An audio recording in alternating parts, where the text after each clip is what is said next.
Et voilà l'atelier de personnalisation des parcours de formation. Et bien sûr, la com a encore donné son avis sur la bande-son. Ah non, ici c'est véritablement le chantier. Comme vous le savez, avec le critère numéro 2 de Calliope, l'évaluation en entrée de formation devient obligatoire. Alors on agrandit les lignes de production. Pourtant, de nombreux organismes de formation pratiquent déjà le positionnement. Sous format papier. Avec Tactiléo, les résultats sont automatisés, diffusés en temps réel, exportables au format souhaité, à réaliser en présence, à distance et depuis n'importe quel support. Ça me semble bien plus compliqué. Bien au contraire.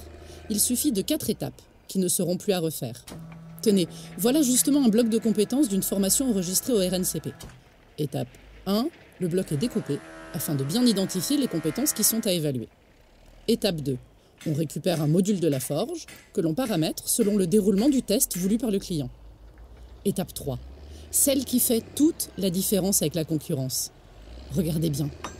Avec la fonctionnalité axe de positionnement, nous créons autant d'axes que de compétences.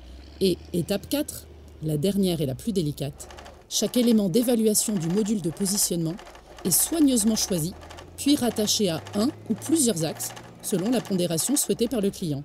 Impressionnant. C'est ainsi que vous proposez à chaque organisme de formation la possibilité d'identifier avec précision ce qui est acquis et de tracer pour chaque stagiaire son parcours d'apprentissage au sein d'un bloc. Exactement. Un parcours unique, composé de modules dédiés, dans lesquels nous allons aussi personnaliser la navigation. Et je parie que c'est le sujet de la prochaine bande-son. Oui, la com voulait 3 rimes avec une jolie transition.